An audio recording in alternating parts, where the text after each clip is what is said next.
Happy Thursday morning, everybody, and welcome to another episode of Mornings with the Outlaw. Sorry, I'm a couple of minutes late. Took a little bit longer in the shower than I anticipated because I spent a little longer hanging out with my lady this morning because she knows I'm leaving for Atlanta tomorrow for a couple of days for, 2.5 days for the live Schmodown event happening there. So excited to see it going down Saturday night. Two great matches. You got Ben the Boss Bateman, who is the singles champion, taking on the GOAT, Dan Murrell. And, of course, Emily Rose Jacobson, a member of the Finstock Exchange and someone we're really keeping an eye on, we think is going to be incredible, taking on Alex Damon in his first ever IG match.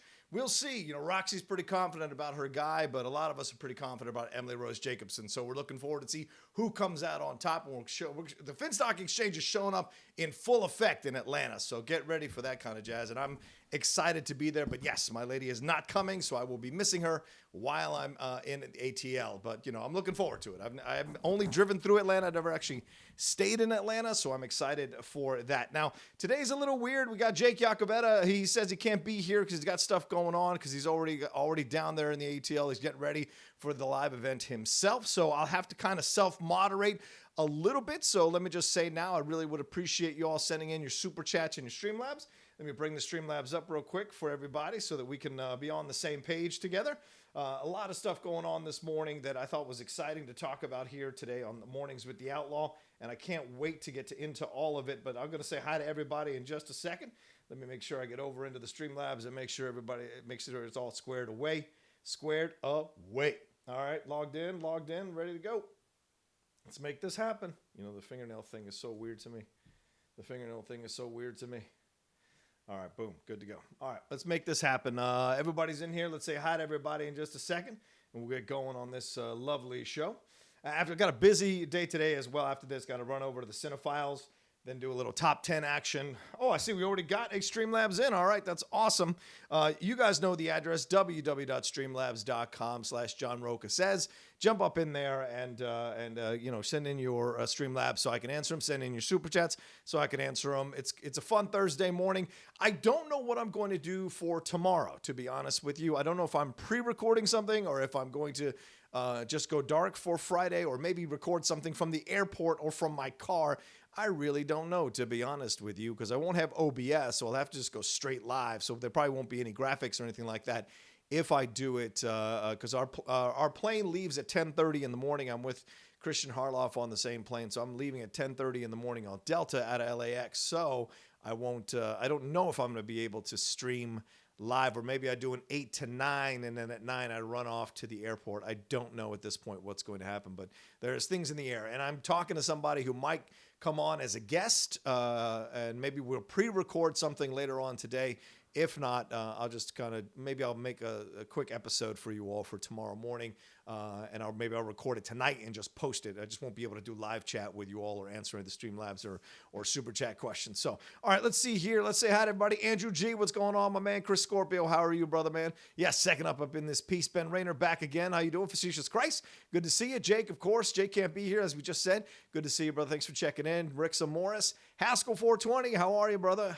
J. Scott for Reals up in here as well. Andy Burnett is in here. Sean Monk, Ronald Burkhan, Matthew Hannon, Langley M. Neely, J. Scott for Real, Don DeMarco, Rednecks 42, Talkside, TWV, what's going down? Randall Tan, good to see you again, man. Esky Productions, good morning. Cameron Hainsworth, good morning, Rocha, my man. Horseman for life, absolute for life. Let's see. Dave Thomas, founder of Wendy's, is in here. Dave, thank you so much for chiming in and coming. I think you're 95 years old, and I think maybe you passed away, but I appreciate you coming in. Thank you so much. He said, as we continue to roll out our new breakfast menu, the Breakfast Baconator is available starting March 2nd only at Wendy's. Nice. I'll have to get on top of that. Let's see. Langley M. Neely's up in here. Yes. Kanu Haku Fu Nico Robin _DB. Good to see you again, brother man. Let's see who else is in here that I haven't said hi to. David Gallegos, how are you? Langley M. Neely, I think I did say hi. Let's see. A Spectator, what's going down? Camshaft, morning. Hope everything went well yesterday, Camshaft. I know you had to jump off to handle some things for a friend. Hope everything went well and had the best positive result or possible result. Dan Layson, good morning. How are you? Matty Gunner, what's up, Matty Gunner? How are you? PC. Let's see. Unwendling is up in this thing. Metallica for life, 1977. Morning. Yeah, that's how a Metallica fan does it, because they're probably just waking up from drinking all night and rocking and partying. There's the simple lowercase morning. Probably drinking the beer inside of the coffee mug. I respect it. William Lee Pratt, how are you? And Mike, what's going down? Dan Layson, he loves the Baconator. Jesse Lowe, let's do this. Absolutely, let's do this. Let's see. Monkey of all DJs got Stupid Showdown on while watching you this morning. Nice. Stupid Showdown. What's Stupid Showdown? Oh, Showdown. Right on, right on. I respect it, respect it. Good. Everything went great, says Camshaft. Good. That's great to hear. How am I coming in? Am I sounding good? I feel like I'm looking good. I got the lighting right for finally 4 mornings with the Outlaw, so I'm very happy about that. I feel like the microphone's doing its thing. I think we're good to go. How are you, Zeno Hour? What's going down, my man? Langley M. Neely says, I've been clinging to YouTube extra hard this week. It's been terrible. My brother-in-law died Monday. Oh my God, I'm so sorry. So I'm taking care of my niece alone now. It's surreal, but shows like these help. Thank you. Thank you, Langley. I'm sorry about that. Sorry to hear about that situation. It sounds like a difficult thing, but thank God the niece has someone like you there to take care of her and make sure she's okay. So, you know, sometimes even in the worst things, there's little blessings that are inside. And certainly I'm sure she's happy to have someone like you to be helping her through this terrible, terrible situation. And much love to you for being willing to do it, man. Much respect. Hopefully I can make you laugh and enjoy yourself today. We'll see. Yeah, I didn't get a chance to see that Candyman trailer. Sorry, y'all. I'll probably do a reaction video to it later on today. But let's talk about the first thing, and let's get into it right now. And that is my man, Steven Spielberg, and what's going down with this situation. This was reported by Variety, and I want to give a lot of love to Justin Kroll and the gang over there. They broke this story. After a long development process, Steven Spielberg is handing the directing reins on Indiana Jones 5 to someone else. A lot of rumors are going around that it's James Mangold, who recently directed Best Picture nominated Ford versus Ferrari. Of course, he's one of my favorite directors just for what he did with Logan alone. In 2017, he grossed $619 million globally with that film. And that is a glorified Western of a film about Wolverine that is the most authentically Wolverine film, but should have had no business making as much money as it did, and it absolutely did. The sources are saying that it was Spielberg's decision to leave. And, you know, Harrison Ford kind of teased this a little bit earlier in that we heard earlier, like a couple of weeks, well, maybe a week ago or a week and a half ago, we talked about Call of the Wild and said, you know, like we're 2 months away from shooting. But then recently he also stated that that they we're not going to make another Indiana Jones unless we're in a position to kill it, meaning they could kill it like in a good way, like Marvel does. He mentions in this quote, we want it to be the best. We've got some scheduling issues and a few script things to do, but we are determined to get it right before we get it made. Now, I know this quote made the rounds on all the social media and everything over the last few days. And me personally, I thought to myself that this was an interesting window into the relationship that was going on here between Steven Spielberg and Harrison Ford. When Harrison Ford said, we've got some scheduling issues, I think that was his way of kind of like softening the blow for Spielberg to leave. And we see here it was Spielberg's decision. And don't forget, he's got West Side Stories in post-production on West Side Story. He's working on a George Gershwin thing. There's like 3 other films on Steven Spielberg's slate that are listed on IMDb as possibly happening or in pre-production or what have you. So he's a director that is incredibly in demand. And look, Steven's not a spring chicken, so he understands. I mean, Ready Player One wasn't that well received. The Post, people liked The Post, but there were a couple other films. BFG did not do well. So and Bridge of Spies, although it did get a nomination for Mark Rylance and a victory for Mark Rylance, it wasn't necessarily the most beloved Steven Spielberg film. So, and Tom Hanks was great in that film, but people have been waiting for Spielberg to kind of come out the gate with something really mind-blowing and incredible, and it's been a while, and maybe Spielberg realized, you know what, I can't give it the love that I need to give it because it is a property that he himself, with George Lucas and Harrison Ford, all 3 of them kind of like shepherded into success from the first film. Second film, not my favorite. Third film, really incredible. Fourth film, a lot of people didn't like it, even though it made a lot of money worldwide. A lot of people didn't like it. So you ask yourself, well, what is Spielberg's responsibility here? Maybe he felt that he was a little too long in the tooth to make it feel vibrant. And you know, you go back to that quote from Harrison Ford saying that he wanted it to have a Marvel vibe, to be as successful as Marvel did with its movies. Now, I'm sure he's probably referencing the MCU, But let's go back to James Mangold. I mean, James Mangold himself here, he did do Logan. That is a Marvel property. So when Harrison Ford is saying, I wanted it to be like a Marvel property, this is kind of a pseudo way of getting there, because although Logan wasn't in the MCU, it is still a Marvel property, and it's one of the most respected comic book movies or superhero movies ever made. So if you're going to have a chance to bring a character like Indiana Jones, who is in his late 70s, by the way, if you're going to land that plane for the last time with Harrison Ford as Indiana Jones, you could go wrong 5 million different ways before you find the right director. And the fact that they got someone like James Mangold, who already has experience kind of landing the plane with Hugh Jackman's Wolverine and Patrick Stewart's Professor X. Don't forget, Patrick Stewart's Professor X also gets a great bow in Logan as well. So much so that Patrick Stewart, in recent interviews, speaking about the MCU, speaking about crossing over into the MCU, Feige did have a conversation with him and put the subject on the table. Would you be willing or open to coming back to play Professor X? And he said he would not be. He felt like he put that thing away in Logan, and if he hadn't done Logan, he probably would have been more excited or more interested in coming back to reprise Professor X in the MCU under the Disney Marvel banner. This is also interesting to me because, these guys, Steven Spielberg and Harrison Ford, have been together for such a long time doing this project, but I think sometimes you got to do what's best for the piece. And so I have a lot of respect for Spielberg stepping down from this and handing it off to a younger director who's maybe going to direct some fun action. We certainly saw that in Ford versus Ferrari. There's some brutal action in Logan. Remember that opening fight scene with those guys who attack him while he's sleeping in the limo? That's a brutal fight scene. And there are other brutal fight scenes in that movie. So are we going to get a more robust, a more not violent, but certainly a more action heavy in terms of fighting Indiana Jones than we got in Crystal Skull? I don't know, because some things we enjoy the most about those that first Raiders of the Lost Ark and about Last Crusade are those awesome fight scenes, with the Nazis there, with that big Nazi dude in the plane, that whole sequence with the trucks and the caravan and the convoy rather is fantastic. And of course in Last Crusade, all the stuff with the tanks and the fights that go on there with him, the physical fights he gets into there. So maybe Mangold is the guy. And of course, Mangold was very touching with Logan as well. Remember that end of Logan was a very moving moment at the end of Logan. And Ford versus Ferrari has a couple of really touching moments of friendship between these two guys as well, and between Christian Bale and his wife as well. So maybe this is all a great combo of factors coming into this situation. Mangold has really matured as a director, and now stepping into this situation, he's going to get the most out of this Indiana Jones 5. I'm excited now. Well, before I was cautious because of Crystal Skull. Now I'm excited. The thing we have to look at now is, will there be a delay on this? Now, remember, when they first initially said this film was going to happen, this was in 2016.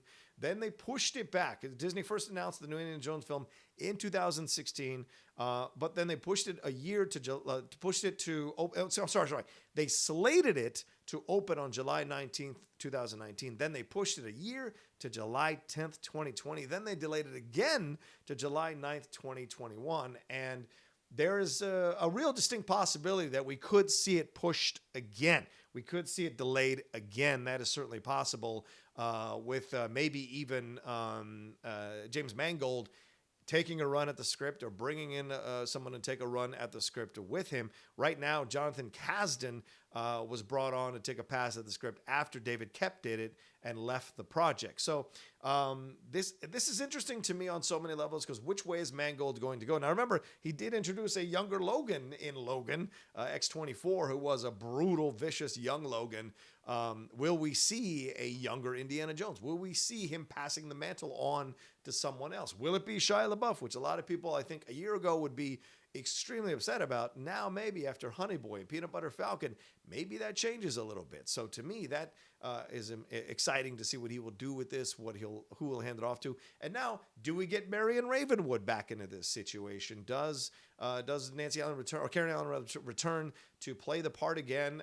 Does Shia LaBeouf return to play the mutt again? Maybe not handing the mantles over, but maybe the family aspect of it all. Like I said, Mangold did a great job with the family aspect of it all in Ford versus Ferrari. So is this possible that he's got something lined up that he can do here with Indiana Jones? He must have had some kind of idea. I mean, these things don't happen overnight regardless of what people may think. So I'm sure Spielberg had kind of let it be known that he was having issues with his scheduling, and I think that's why Harrison Ford said what he said. We had some scheduling issues to work out, some script stuff to work out. So I'm sure behind the scenes they were auditioning people or talking to directors to see who would be willing to take over and who had an interesting, fresh, and new take, vibrant take on Indiana Jones to hand this director mantle over to that person. And I hope it's Mangold. They haven't officially announced it. They said they're in talks, according to sources in Variety. It would be great to see him coming on to do this. And Lucas, of course, George Lucas is retired. So would George Lucas come on as maybe a consultant for James Mangold? I don't know. Spielberg is staying as a producer, executive producer. So Mangold, if he takes this job, will have his ear. But I'm nothing but excited about this. Crystal Skull did make $790 million worldwide, but a lot of people didn't like that one. And guess who directed that? Steven Spielberg with Indiana Jones. They went after the communists. It was a little weird. So maybe Mangold, as a student of film, as a guy who knows how to land the plane with a lot of these characters, with some of these characters rather, will be the right person to kind of stand in this position and do a great job. I saw some people pushing back on it on the internet, and I don't understand that. I get nostalgia, but I also get doing it right. Yes, could this be a Tim Miller situation? Absolutely, but it could also be a David Gordon Green situation for Halloween. So we don't know what we're going to get, but I think James Mangold has earned our respect to take a shot at this thing if he gets to be the director of it. And I'm sure Harrison Ford is excited about working with James Mangold after having seen what he did with Hugh Jackman in Logan and Patrick Stewart in Logan. So there's a lot here. And Ford versus Ferrari, which was, by the way, nominated for a Best Picture. That's good stuff. So we'll see what happens. I'm excited about it. I think it's a good move. I think the fact that Spielberg's still involved in the project is also a positive.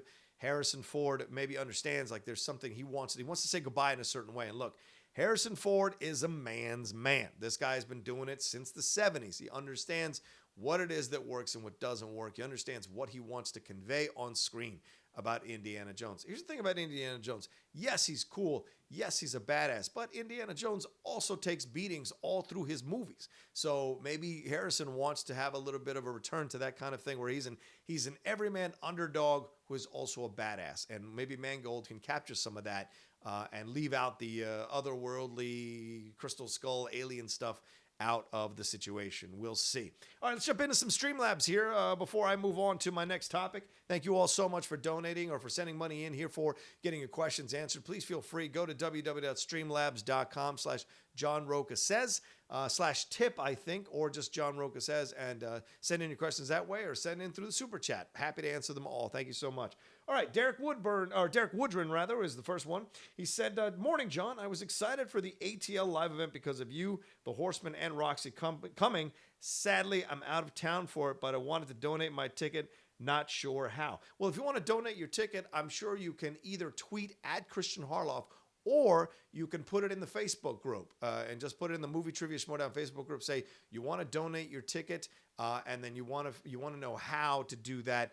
And then you put some kind of contest up to see who's going to win the ticket and then go from there. But I'm sure there's plenty of people. You could even tag Patrick Campbell or tag Megan Sanborn who are involved down there and see how you can pass the ticket on to somebody else. So certainly there are options for you, Derek. It's not the first time that someone has wanted to do that. We're going to miss you there, man. It's a shame you're not going to be able to make it, but at least maybe get the live stream if you can and watch it and see what happens. I'm looking forward to it as well. It's going to be fire. Both those matches is going to be a lot of fire. All right, let's move on to our next one. Oh, Derek again donated. He said, a stage was great the other day, except for the negative comments you got about being humble. Oh, backstage was great the other day, except for the negative comments you got about being humble. You have shown to be a great person who is very passionate. I'm sure your story has helped many people with their struggles. Keep doing you because it is inspiring. Well, thank you, Derek. I appreciate that very much. Yeah, I mean, it is the Schmoedown. People are going to have their opinions. I had to take my own lesson when I was saying how, we as competitors, we have to kind of take the hits now because it is a sports league. So fans are going to have their opinions. They're very vocal, strong opinions about certain things, and we got to be able to take it, man or woman. You don't take it like a man, You take it like a person, as Roxy said the other day. You take it like a person, an adult person, and you kind of roll with it. That's kind of how it is. I haven't done the best at that recently, but I'm learning my lessons as I figure this out and take a little bit of my own medicine as well. I am humble about the situation, but I also believe in what I've accomplished in the Schmodown, and I believe it deserves respect, and I don't think that's a bad thing. But I appreciate Derek. Thank you so much. And my story is my story. If it inspires anybody, even one person, then I've paid it forward for people who've inspired me. So thank you for saying that, Derek. All right, next one is from MSN Admin Ben. Hey, Rocha, have fun this weekend. Sorry I can't make it, but I'm pulling for Dan the GOAT in the match. Have fun, man. Also, I'm okay if Mangold takes. I'm okay if Mangold take in on Indy. Logan is fave comic book movie, so I trust him. Yeah, there you go. Basically, he's saying Logan is one of his favorite comic book movies, so he's totally cool with James Mangold coming in to take over this thing, and I absolutely agree with him. Yeah, I think I'm cool to look. I'm looking forward to see what if Mangold gets signed. What his new take on Indiana will be, and I wonder how much he'll have to navigate the waters of Spielberg and of Lucas if he comes in as an advisor, and of Harrison Ford as well. Like, oh, Indiana Jones wouldn't do that, or that's not my Indiana Jones. Those just as fans are possessive of their characters, as we saw with Mark Hamill and Luke Skywalker after The Last Jedi. Actors can be very possessive of their characters as well, and can be hurt or frustrated with how they're treated or how they're displayed or how they're portrayed or how the storylines go with their stuff in the comics. So certainly, in the movies. So that's certainly something to be looking out for as this goes along, and hopefully James Mangold can navigate that. Certainly he navigated that with Logan. Now look, you can talk about the last the X-Men Origins Wolverine, I think it was.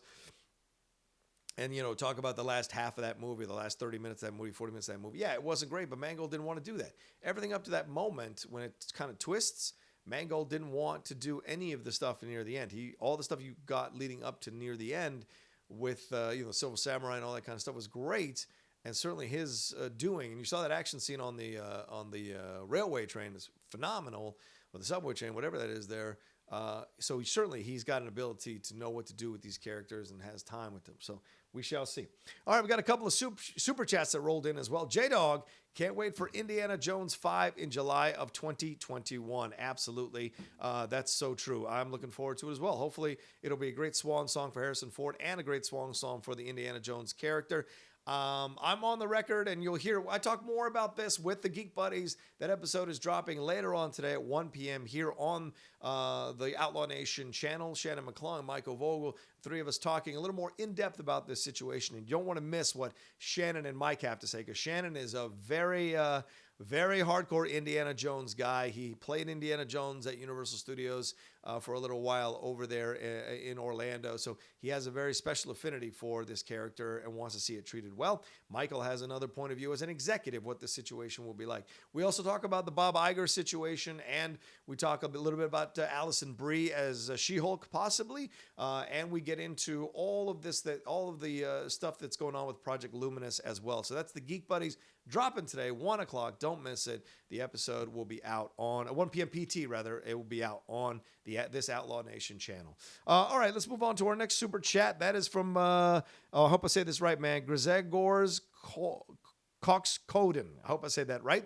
Donek here from Poland. Love Cinephiles. Oh, thanks, Donek. I appreciate it. Thanks for the donation in the super chat. Yes, Cinephiles. We just dropped last week the first episode of Raiders of the Lost Ark, speaking of Indiana Jones, and our second part 2 of that breakdown of the Raiders of the Lost Ark drops tomorrow morning on the Cinephiles podcast feed. And also next week we'll drop part 1 of Indiana Jones and the Last Crusade. That leads us into part 2 of Indiana Jones and the Last Crusade. So it is an indie month, so to speak, of the last 4 weeks. So it's been a lot of fun to talk and revisit these movies. So yes, thank you so much for being a fan of the Cinephiles. Means a lot to me. All right, I'm going to take a drink real quick before we move on to our next thing.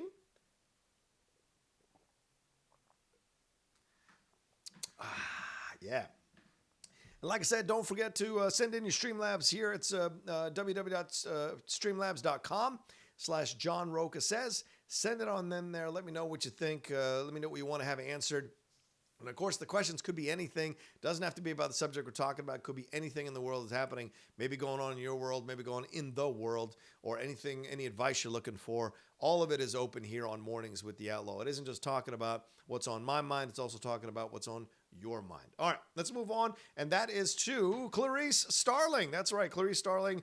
This situation is happening here over at CBS. This is fascinating stuff to me. They've announced that they are doing a new show here with the character of Clarice Starling. It's going to be called Clarice. The project is from Star Trek franchise captain Alex Kurtzman and Jenny Lumet. I'm getting this from the Hollywood Reporter. Wanted to start giving credit to these things that I get from. The series is supposed to take place in 1993. It takes a deep dive into the untold personal story of Clarice Starling, who everyone remembers that Jodie Foster made famous way back in 1991. And of course, she walked away from the project for the sequel, and Julianne Moore stepped in at that point. And then there was also some other attempts at Lecter coming in. There was Red Dragon. Then there was the Hannibal TV show that came out with Mads Mikkelsen. So there's a lot that's gone down with this situation here before. But I mean, Rebecca Breed, I don't know much about Rebecca Breeds, but you look at them side by side with Jodie Foster, you can kind of see a little bit of similarity. Of course, Rebecca has more of the classic ingenue look, and Clarice or Jodie Foster always more of the character lead actress. And she's incredible in that way. So, but Rebecca, I don't know much about her personally, about her work as well. She was on, let's see here, she's had recurring roles on the originals at the CW, on Freeform's Pretty Little Liars. She also has credits that include CBS's The Code, We Are Men, and Home and Away in her native Australia. And there's a lot of good actors that have been on Home and Away, which is one of those strong soap operas out of Australia. So, this is a lot that's going on here with her. So she's been working her way into a position to get this lead. The show is going to be called Clarice. Clarice, in honor of Clarice Starling, who, of course, is a fantastic character that we've enjoyed so much over the years. They had something to say about this. As Kurtzman said, after more than 20 years of silence, we're privileged to give voice to one of America's most enduring heroes, Clarice Starling. Clarice's bravery and complexity have always lit the way, even as her personal story remained in the dark, but hers is the very story we need today. Her struggle, her resilience, her victory, her time is now and always. So there you go. I like this idea of a Clarice show. Certainly, I've been enjoying the Edie Falco show that's been on there. So it's not like CBS doesn't have a history of having these strong female-led shows, female-led procedurals in their history. So, why not try and bring this to life from the Clarice point? And she'll be going back and solving crimes and, pursuing serial murderers and sexual predators there. Of course, there'll be stuff coming out of DC as well. Oh, sorry about that. A little bit of a click there. She's brilliant and vulnerable is how she's described. She's a magna cum laude graduate at the University of Virginia. Her bravery gives her an inner light that draws monsters and madmen to her. Her complex psychological makeup comes from a challenging childhood, and her drive comes from her need to escape the burden of family secrets that have haunted her throughout her life. So clearly we're going to get a kind of a microcosm of what happened in Silence of the Lambs, where you had Lecter kind of questioning her, kind of doing whatever, and like exploring her stuff and what she was going through, all those backseat fumblings there in West Virginia, just hoping you can get to the FBI, that kind of stuff. So will we explore what happened with her dad? Will we explore what happened with her family? Was she sexually abused? Is this why she was after these sexual predators? Like, what's her experience with this? What cases are going to try her and challenge her as she tries to solve this? It doesn't say in the piece whether this is going to be a full order, like 24 episodes, or this is going to be one of those limited series like we see with CBS All Access with Picard's only 10 episodes, that kind of stuff, or Discovery limited episodes as well. Aaron Bayers is going to be the co-EP on this, and it'll be a production with MGM TV, who owns the rights, and CBS Studios. The writers' room for the show, according to the Hollywood Reporter, had already opened, and the plans for a pilot to be made ahead of a formal series order. So we'll see. Lifetime had one in development back in 2012 that did not come off. It was going to take place after Clarice graduated from the FBI Academy. And of course, Brian Fuller had that Hannibal series, which I mentioned earlier, on NBC that focused on Hannibal Lecter and FBI profiler Will Graham. So this will be fascinating. I know when I was there when I was very well aware of films at the time when Jodie Foster stepped away from the role to have Julianne Moore step in. I know there was a lot of uproar over that because people felt like Jodie Foster was an untouchable person in that role, and certainly that has borne out because I don't think there's been a Clarice Starling that's come in, no disrespect to Julianne Moore, and been able to capture that combo of vulnerability and strength that Jodie Foster does so well in her roles. It looks effortless, but it takes a lot of skill and technique and craft and organic intrinsic talent from Jodie Foster to bring that character to life. So that excites me to see her to see this character coming back. And I think Kurtzman's right. I think this is a perfect time. Women have come to the forefront of our pop culture and our franchise series and all our franchises. We see this in Star Wars. We see this in in Marvel. We've seen this in DC. We just saw it in Birds of Prey, not necessarily to the highest degree in terms of box office, but pretty much an overall well-received movie. So we've seen it in TV series as well, this idea of women becoming more of the focal point of these series and of these shows. So why not do it with one of these women that was really not a pioneer necessarily, but certainly the next powerful step of female leads on film. So why not do it with someone like Clarice Starling? And it's an interesting character. If you read the Thomas Harris books, there's a lot in there about her that's fun to explore, interesting to explore. She's a character that's well beloved by people who read those books and certainly by people who watch the movie. Criterion just released a few months ago a new version, their version of The Silence of the Lambs, with a lot of commentary, a lot of new information in those commentary tracks, in those behind the scenes featurettes, or in those featurettes themselves that are looking back on the film. There was a lot there. So this is a character that we do enjoy and is beloved. So I wish Rebecca Breeds the best of luck on this one. And I look forward to it. I hope they do it in a way that is not just a standard procedural. I hope they find a new and interesting way to bring this character to life within this show that challenges us as a viewer and excites us as a viewer to see what's happening next week. So we shall see how that plays out on CBS. But I'm looking forward to it. So, all right, let's see. Do I have any more super chats that have come in here? And let me jump into any more Streamlabs as well. There's about 147 of you in here. Thank you so much for joining me this morning. Please slide on over, hit that like button on your device or wherever you're watching. Okay, there we go. On your device or wherever you're watching. I'd appreciate if you hit that like button. We'd like to get over 150 likes before I wrap this thing up. We'd love to get 200 likes before I wrap this thing up at 9:30, but this would be a lot of fun to get this thing up to above 150 likes right now. So would appreciate it very, very much. Did I miss any super chats at all? I want to make sure I got them all. No. Okay, good. Want to make sure they're all in here. So please send stuff in if you can. All right, let's move on to some Streamlabs here. This is a donation from Dave Thomas, founder of Wendy's. Thank you, Dave. The 2016 film The Founder got me thinking, if Hollywood were to make a biopic about me, who should they cast as me in the lead? And of course, my daughter, Wendy. What would you title the film? I'm partial to the man who didn't cut corners. That's actually a damn good title. I like that title. Another title could be Bringing Home the Bacon. I like Bringing Home the Bacon. That's a possibility too. Wendy would be interesting to cast. Because you're looking for a redhead with pigtails. Of course, the real life Wendy looked like that only as a child. Of course, when she got older, completely different appearance. But this would be fascinating. You have to find a young actress who could play that. I don't know offhand anybody in my mind that comes to mind that could play that. But Dave Thomas could be what's his face, Jerry from Parks and Recreation.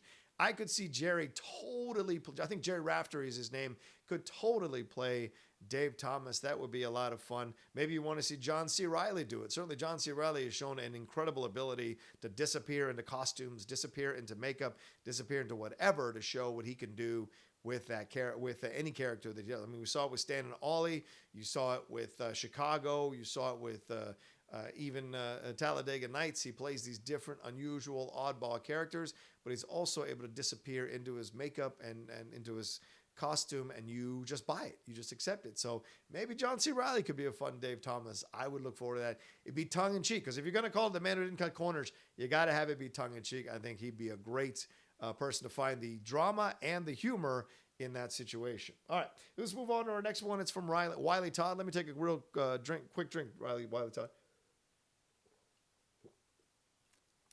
All right. Hey, Rocha, I need help. I'm a 20-year-old guy and wanted a girlfriend for years and never had one, but recently I got one and I'm not ready for it. Like, it causes me too much stress. Any advice? Well, Wiley, you got to be specific, and this is where we got to have a little more information about you. You wanted one for years. You're 20 years old. So when did you start wanting one? Was it 14, 13, 15 years old? Now that you've got one, all right. So yes, right. So did you prepare for this situation? Have you read the books? Have you kind of like explored? Have you talked to people who've had girlfriends? What is it particularly that's stressing you out? Are you insecure? Are you not confident? Is she like, are you not feeling the connection with her like you did before? Or do you love her too much? Do you care about her so much that every little thing worries you?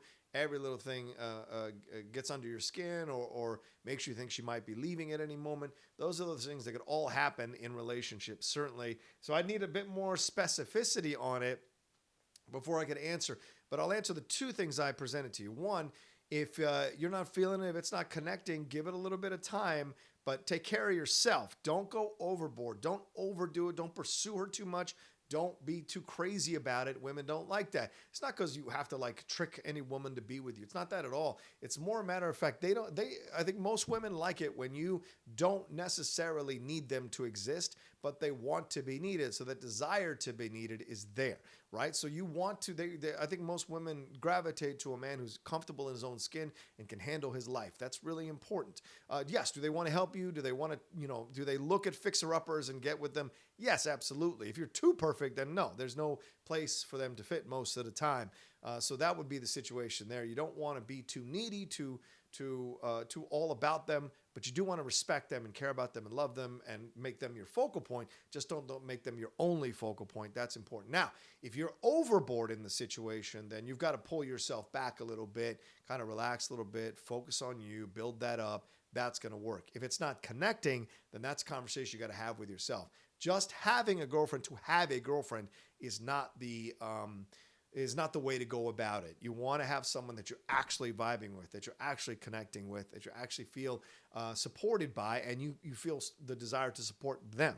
That's super. And I don't mean financially, I mean emotionally. That's important too. But look, you're 20, you're young. You're going to make these mistakes. You're going to pick the wrong people. Maybe you're one of the lucky ones who picks the right person and just kind of navigates this all the way to marriage and all the way to a lifelong love. Who knows? But, also be patient with yourself. You're going to make mistakes. That's kind of the game. I'm sure everybody listening here knows that that they've all made mistakes in relationships. They've all had stumbles and falls, and they've all had great relationships and terrible relationships. Real quick, thanks, Jake, for popping in, man. Really appreciate it. Please say he's putting in the Streamlabs address there. He's putting in the other address there for the Patreon as well. Thank you, Jake. Thanks for coming back in, man. Didn't know if we were going to have you. You and Josh are sitting across from each other having a beer. Josh, which Josh? Be specific. Let me know which. Is it Makuga? Is it JTE? Which Josh is over there? Let me know.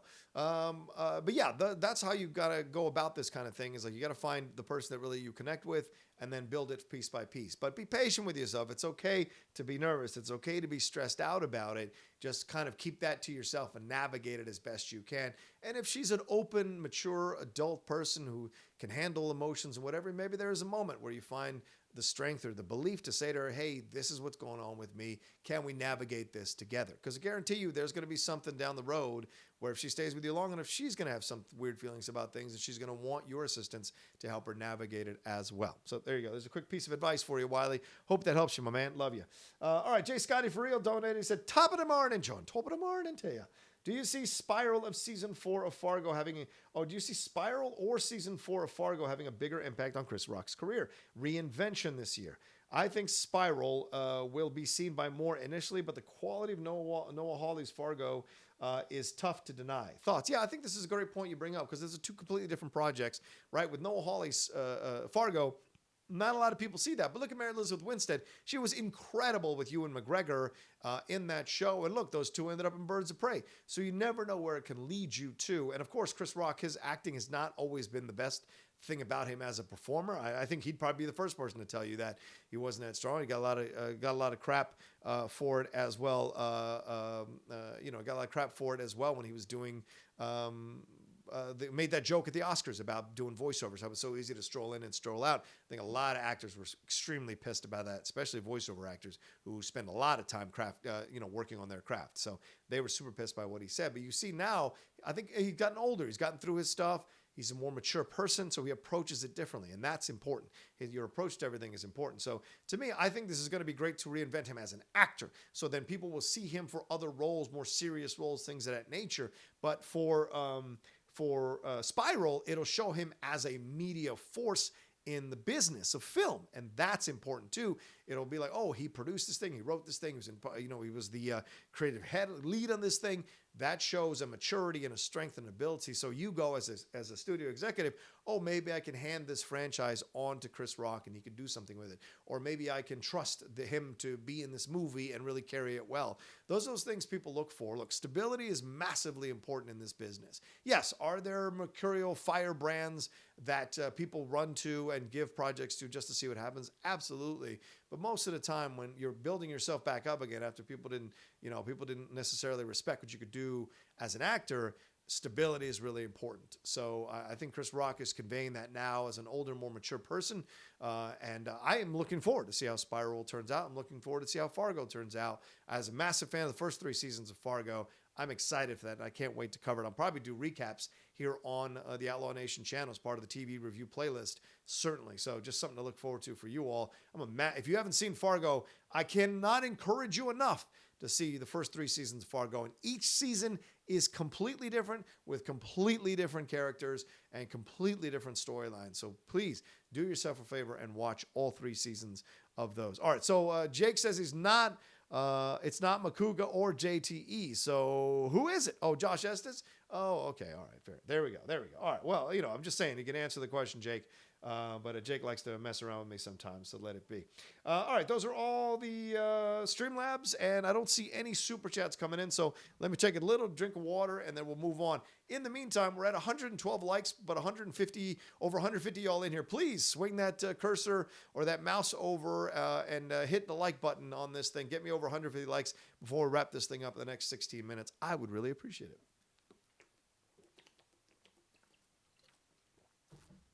All right, let's move into our last story, and I'm extremely excited to talk about this one. So this comes to us from a number of sources, but certainly from Twitter. A number of outlets wrote about it, and that is Marvel's Doctor Strange director, Scott Derrickson. Of course, he's directed other films as well, but Scott Derrickson on Twitter, he was responding to a fan talking about this situation here. Remember that he stepped away over creative differences from Doctor Strange in the Multiverse of Madness. Sam Raimi has kind of moved into the director's chair. They announced that he would be doing that. So there's a little bit of time now in Scott Derrickson's schedule. And someone on Twitter, and remember, Justice League Dark is happening over there at Warner Brothers with J.J. Abrams. They've been developing that thing. With Bad Robot. J.J. Abrams possibly involved, but with Bad Robot, Warner Brothers has been developing Justice League Dark for a number of years now to try to see what they can do with it. And when someone on Twitter mentioned this too, Scott Derrickson, he responded. Let's take a look at that tweet here. He said, would you be down to direct? And this is from Nas at YM Knight, so Y Moon Knight. Would you be down to direct a Justice League Dark movie? Scott Derrickson responded, I do, Constantine. And that has got me crazy excited. Let me tell you something. As someone who is a massive fan of Constantine, of Hellblazer, hell, I pulled out just one randomly from behind me here. The Constantine Hellblazer, Empathy is the Enemy. This one right here from Denise Mina. I'm a massive fan of everything. Every time I go to a Comic-Con or whatever, I'm always trying to find Hellblazer comics or Constantine comics that I have never purchased or never read. And, Constantine's been around a long time. I went back into my old comics, my old stash of comics. Now, I don't have his first appearances in Swamp Thing, what have you. That's when he first appeared. But I do have this, and I totally forgot. Crisis on Infinite Earths #4. John Constantine is in this in the opening panels of this particular issue, right there, wearing a green suit. That is John Constantine, the blonde hair smoking. That is John Constantine. He plays a part here in Crisis on Infinite Earths. So for me as a nerd, a massive comic book fan, a massive geek buddy, if you will, I'm excited by this possibility because I think Scott Derrickson is a fantastic director. I've said before that Doctor Strange is in my top 5 of the MCU movie, or top 10 of the MCU movies. Certainly, I think Endgame kind of moved it down a little bit, but Doctor Strange is one of my favorites. I defend it all the time from people who don't think it's that good of a movie, or who think it's kind of a boring ending because Dormammu is just a repeat over and over again, which I thought was absolutely brilliant to not have this final like physical battle because he's Doctor Strange. Logically, it's going to occur in the mind, in the realms, in the dimensions.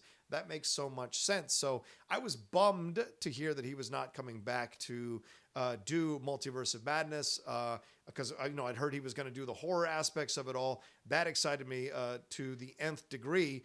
But now, you wonder if he said, I do Constantine. Now, Justice League Dark being over at Warner Brothers, does this mean like they might start doing that? They might start doing like a weird kind of Justice League approach to this thing. And I know it's called Justice League Dark, but will they have these separate films for these characters? Will we get a separate Constantine film? Will we get a separate Deadman film? We get so many different things that could happen. Zatanna. Now remember, Constantine and Zatanna know each other in the comics. In the origin of Constantine, Zatanna and Constantine knew each other for quite some time and are old friends. So would we see that blossom out of a Justice League Dark movie, possibly, and then then the solo movie Constantine with Zatanna as kind of like the Black Widow to Captain America kind of thing? That could happen as well. And DC has shown a propensity now to give these kind of out of the storyline stories love and have them happen. Like Birds of Prey just happened. Yeah, you could argue the box office about it wasn't that great, but it's a good movie, very well received movie in terms of the critics and the fans that actually went to see it. So that was kind of like that's an R-rated Birds of Prey Harley Quinn movie. Look at Joker, an R-rated movie that made $1 billion, and neither one of those two are supposed to necessarily link up to the overall storyline that they're trying to possibly create in the DCEU. So if you're going to go with Constantine can exist on its own and do its own thing. And yes, I know we had a previous version of Constantine here in our world with Keanu Reeves as Constantine, which I will defend to the nth degree. Yes, is it the authentic Constantine that we saw in the comics or have enjoyed in the comics, the authentic Hellblazer that we've seen in the comics? No, but I thought it was actually a damn good attempt at it. And Keanu, with his brooding, with his kind of like talking under his breath a little bit like this, kind of conveyed this idea that he's existed on both realms, kind of conveyed this idea that not everything warrants an emotional response because he's actually seen heaven and hell. He's actually fought in heaven and hell. And I always enjoyed that about his take on Constantine, about that film overall.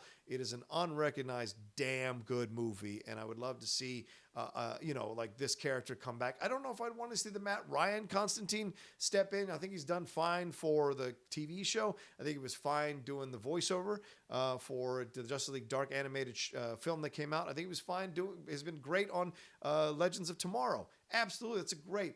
But a film version of Constantine has to be R-rated, in my opinion, has to have the horror aspects to it, has to be a darker exploration of man, a darker exploration of heaven and hell and what can happen. I almost bought a gray cat with green eyes because of that conduit line in the film Constantine that was spoken about. Let's see, there was the cult film in 2005. I want to get some of the facts out here for you all. Matt Ryan did it. As I mentioned on that TV show, he deals with the occult. Of course, in the movie, he had tried to kill himself, and that's how he became, kind of tied to the devil in that way. Peter Stormare doing a fantastic job as the devil in that movie. But, Derrickson has done The Exorcism of Emily Rose and Sinister. So those kinds of things, he's certainly shown a propensity to do horror really, really well and to make it work in a unique and interesting way. So wouldn't it be fascinating to have him do an R-rated Constantine that really walks that line to almost an X rating as it explores the horror of hell, what can you say? the questioning of heaven, that kind of thing. All of that could be in here. DC has shown that they're not afraid to tackle those kinds of things. Marvel is tied to Disney, and Disney doesn't like those kind of subjects necessarily being discussed in their movies. I think a Disney DC Joker would have been completely different than what we got from DC and Warner Brothers. So it would be fascinating to see what Scott Derrickson could do with this character, because there's so much to explore. Do we tie in Swamp Thing? Do we launch a whole new thing? Is he in talks with J.J. Abrams to possibly step in here and do his version of Constantine and then tie it back in a little bit into a Justice League Dark overall? I would be excited to see it. I think he's got a great eye. I think he knows how to tell a fantastic story. I think he knows how to bring out the best from his actors in his movies, and he challenges the audience. He's not going to talk down to you. You got to come to his movies. You got to come to what he's presenting to you, and you will enjoy it if you take the chance to come to his work. So that, to me, excites me about Scott Derrickson possibly stepping in. And of course, there's so much to explore with Constantine. There's so many demons in the Constantine backlog and the backstory, and he's been redone a number of times, different origins. That happens in DC all the time. So it'd be curious to see which of these he'd want to take on, which of these versions rather of Constantine he'd want to take on. And I do want to refer you to one thing here on CBR.com. They have a fantastic article about the 10 best Constantine stories. Let me see if I can bring that up real quick. If I can type better with a mic in my way and a glass in my way. Here we go. The 10 best Constantine stories, the greatest Hellblazer story, Constantine Hellblazer stories they have. A number one for them is Dangerous Habits, which is a fantastic one from Garth Ennis, Will Simpson, Mark Pennington, Tom Sutton, and Malcolm Jones the third. That is one of my favorites. Absolutely. Him dying of lung cancer. They kind of always use that in the Constantine film from 2005 with Keanu, but there's a lot to explore they didn't quite touch on. Their number two one is Newcastle, A Taste of Things to Come. 3 is Hold Me, which Hold Me is a collection of horror stories here that use magic and occult to address the real life things that happen. All His Engines is one of my favorites from Mike Carey and Leonardo Manco. I love that. I think it's one of the most authentic Constantine comics that I've ever read. Fear and Loathing from Garth Ennis and Steve Dillon is pretty good. The Family Man I thought was fantastic as well, from Jamie Delano, Ron Tyner, Dean Motter, Sean Phillips, Kevin Walker, and Mark Buckingham. Break at the Gates of Hell by Garth Ennis is fantastic. Original Sins is great. If you haven't read Original Sins from Jamie Delano, John Ridgway, and Alfred Alcala, definitely do yourself a favor. That's the first 9 episodes of that Hellblazer stuff. Haunted is incredible too, from Warren Ellis and John Hagen. Certainly a new kind of Constantine, kind of a more FU Constantine that we've ever seen. And Hard Time is great. Putting him in prison, having him explore that kind of stuff. And it was the first American to write the ongoing adventure here, with Azzarello and Richard Corbin doing that one. So there's so many great story arcs to follow in the Constantine comics, the Hellblazer comics, for this character. So there's a wealth of stuff for Scott Derrickson to jump into that I would be absolutely excited to see him do if he'd be willing to do it. Who knows if he'll do it? And of course, just responding on Twitter doesn't mean he'll actually do it, but it would be fun to see what Scott Derrickson could do with this comic, with this character, and with these stories. So I'd be looking forward to it. I'm excited about it, and we'll see what happens. All right, let me get to some Streamlabs and some Super Chats. Let me drink a little bit real quick again. Sorry, the mouth is unusually dry this morning. I apologize. Let's try any Streamlabs here real quick. Let me refresh. See if there are any Streamlabs. No. All right, let's jump into some Super Chats here. Charles, I think Charles asked the first one. Yes. Excuse me. Do you think your favorite movie is also the movie you consider the best movie? My favorite movie is Tremors and the MCU, but I consider Wind River to be the best. Yeah, it's all subjective. As I've said numerous times since I walked into this sphere, everything is subjective. The favorite movie may not be the best movie, right? My favorite movie is Citizen Kane. Is that the best movie? Yes, it just happens to be, in my opinion, the best movie. However, Seven Samurai, as I've gotten older, Seven Samurai has started to give it a run for its money. So and I enjoy Seven Samurai as an actually fun film. And by fun, and I know it's a 3-hour film, it's fun in terms of the mental stuff going on with these characters and how distinct and unique each of these characters are and how fun they are to explore in the Seven Samurai construct that Kurosawa lays out. So that's one of my favorite films and also possibly the best movie. So yeah, I'm one of those guys that just has that kind of correlation. But for some people, listen, some people love something else completely, but they understand technically and acting wise and directing wise and what have you, this other film is the best movie, but this is their favorite movie. So yeah, of course, that happens all the time, and there's nothing wrong with that, you know, and no one should make you feel guilty about liking a certain film and knowing that another film is the best film. You know, we all have our own tastes, we all have our own upbringings, we all have our own things we bring to movies and what have you, so it could be, it's just your own personal experience. All right, Chris Scorpio sending another super chat, and thank you for that one, Charles A. Chris Scorpio sending another super chat. He said, best technical wrestler. Bret Hart, Mr. Perfect Kurt Hennig, Kurt Angle, or Dean the Iceman Malenko? Good question. Whew, that is tough. I mean, Kurt Angle was a technical wrestler in the fact that he was a wrestler. So yes, that's good, but a technical professional wrestler is a whole nother thing. And though Angle was good as a technical wrestler, he always relied on his wrestling upbringing, I think, to kind of overcome that kind of stuff. I would say it's between Bret Hart and Mr. Perfect.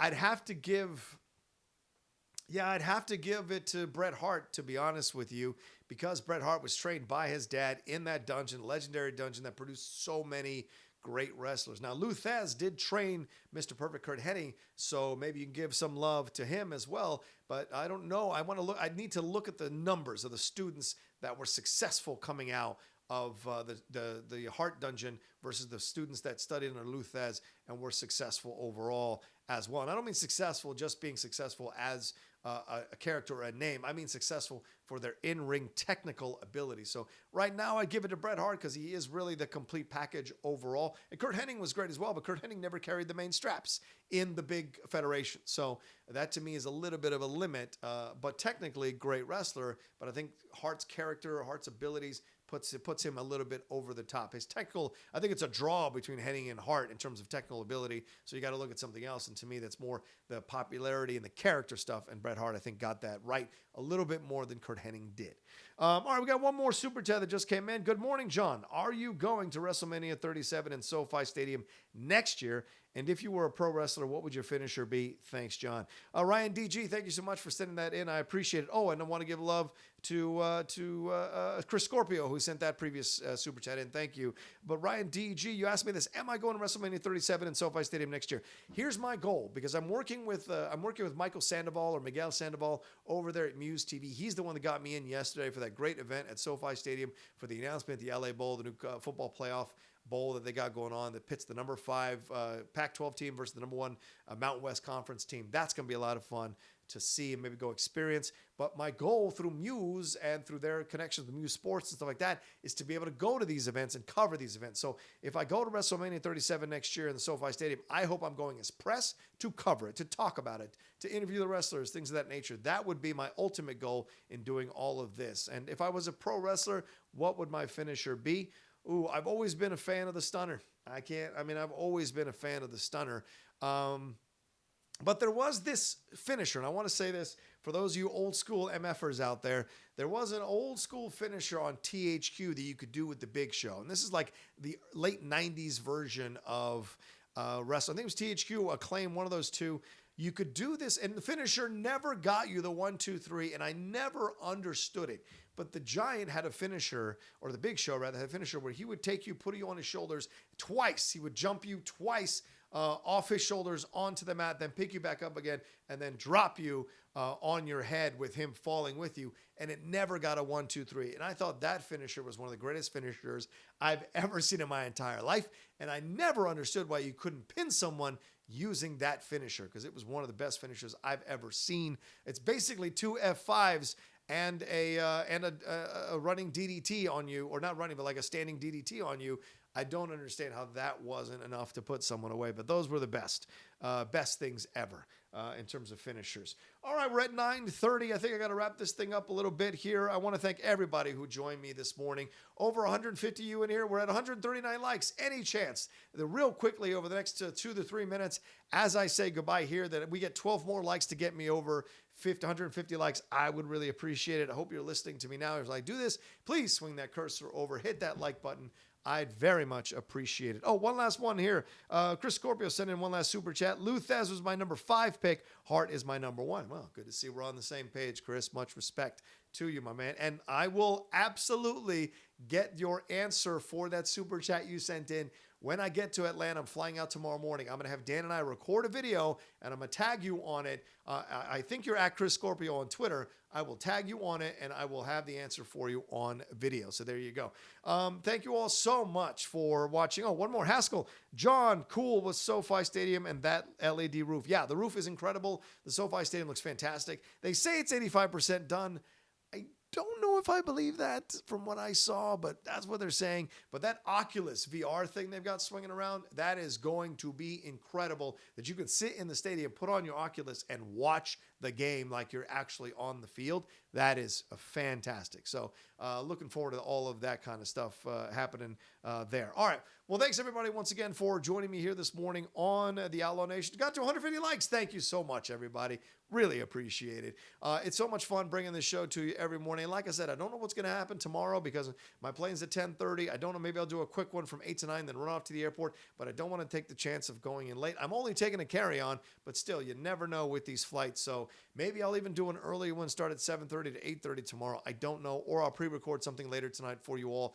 Either way, there will be something going up tomorrow in this slot for Mornings with the Outlaw. I can't tell you how much I've enjoyed doing the show for you all. It means a lot that you all joining me every morning to talk about it. It's so great to see everybody who joins me every morning, the same people, get some new people in here as well. It's always a joy and a blast to sit down and have these conversations with you all and hear from you all on the Super Chats, on the Streamlabs. Means so much. Thanks for supporting the Outlaw Nation by giving it your view and giving it your love. Now remember to like and share this video on your social media. Would really appreciate it if you all would share it, tag me on it as you're sharing it so I could retweet it, all that kind of jazz. It would mean a lot to see more and more people, and that hashtag Mornings with the Outlaw. Make that hashtag come to life on Twitter or on Instagram. Trust me, I will retweet it and I will like it or put a comment on your Instagram if I see that you tag me on it. I will absolutely do that because I want to get this show even more love than what it's getting. You know, I love that it's getting, anywhere from 1,600 views or 2,000 views to up to 10,000 per episode, depending on the episode. So it means a lot to me to have that happening. Please follow me on Twitter and on Instagram if you haven't done that yet. At The Rocha Says. I'm trying to get my Twitter up to 35,000 followers. And I'm trying to get my Instagram up to 20,000 followers. And trust me, there's a lot going on both sides that you can enjoy from me. So is that everything? Oh, yeah. And don't forget to subscribe to the YouTube channel, what you're listening. If you're a new person or if you're a person who's come on this week, kind of seen a few episodes, you're not sure, trust me, hit that subscribe. There's always content coming out of the Outlaw Nation. There's going to be even more. Excuse me. There's going to be even more coming down the pike as I do this. Certainly Geek Buddies later on today at 1 o'clock. Don't miss out on that 1 o'clock PT.